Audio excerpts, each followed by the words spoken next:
What are you doing in my swamp?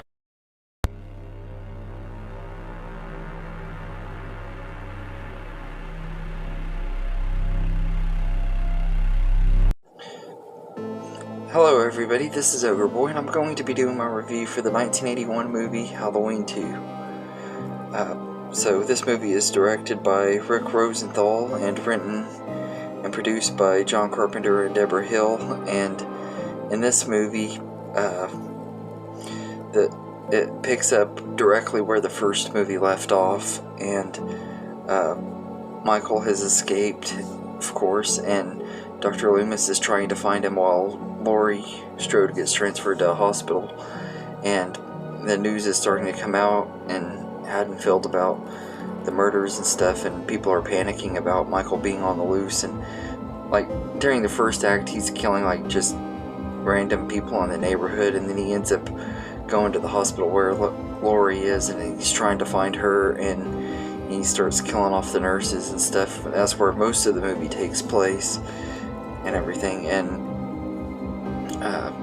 Dr. Loomis is trying to find Michael, and we find out a big twist at the end that Michael and Laurie are brother and sister.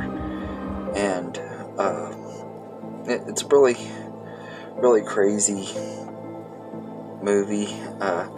Has a lot of really great moments and stuff. Like this has some really great kills and everything. And in fact, one of my favorite kills in the franchise is in this movie when he kills I can't remember her name, but one of the nurses, the one that's in the hot tub and stuff.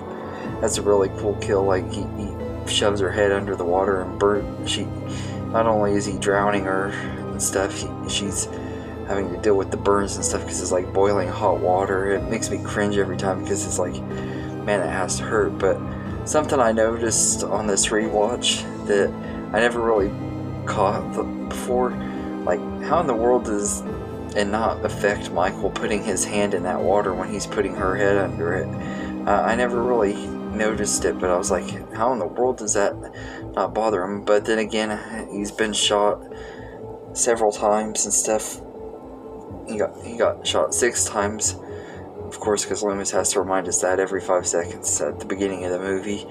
And he gets shot quite a bit later in the movie, so like I guess he can pretty much handle anything and stuff. But it just I always thought that was funny. He didn't at least have burn marks or anything on his hands when he did that kill. But that I love that one, and the one with the nurse towards the end of the one that you see the meme and stuff of the unexpected finger up the butt and stuff when he uses a scalpel and picks her up with it and everything.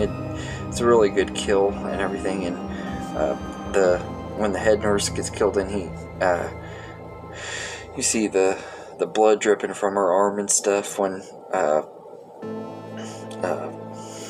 what's his name, Jimmy falls in her blood and stuff and gets knocked out from it because he hits his head really hard. That was a pretty good kill and everything. I love most of the kills in this movie, and the one at the very beginning with the teenage girl that she hears the old lady scream and stuff. She goes outside check, and Michael kills her. That's a pretty good one, and it just really shows how intense this movie is and everything. But I really enjoy most of it. Dean Cundey came back to do the cinematography, so it really helps making it feel like a good sequel and everything to the first one. And John Carpenter did a really great job too with his score and stuff in this movie. And he was joined by Alan Howarth, and I think the two of them did a really great job on the score for this movie and everything. And they also Alan Howarth also worked on scores for all the next few sequels in the Halloween franchise, so I thought that was really cool too. But I think that John Carpenter and him did a really good job on the music for this movie, and the look and feel works really good. yeah, I think the cast are all still really good in here, especially Donald Pleasence. He's really over the top as Loomis in this movie, but you can't help but love Loomis, and Donald Pleasence is just such perfectly casting in that role. And Jamie Lee Curtis is still really great as Laurie Strode, although throughout most of the movie she's asleep or laying in her hospital bed, so she's not really doing much in this movie, but it's still cool seeing her in here and everything. And she has a wig in this movie because I think she cut her hair and stuff between this one and the first one and everything, so she's wearing this wig and everything. And I know most people like to joke about it and stuff. I don't think the wig looks near as bad as everyone says and everything, but it is obvious, but I don't think it looks near as bad as most people say it does and everything. And I think that Dick Warlock is a really good Michael Myers. I really liked him in this as Michael Myers.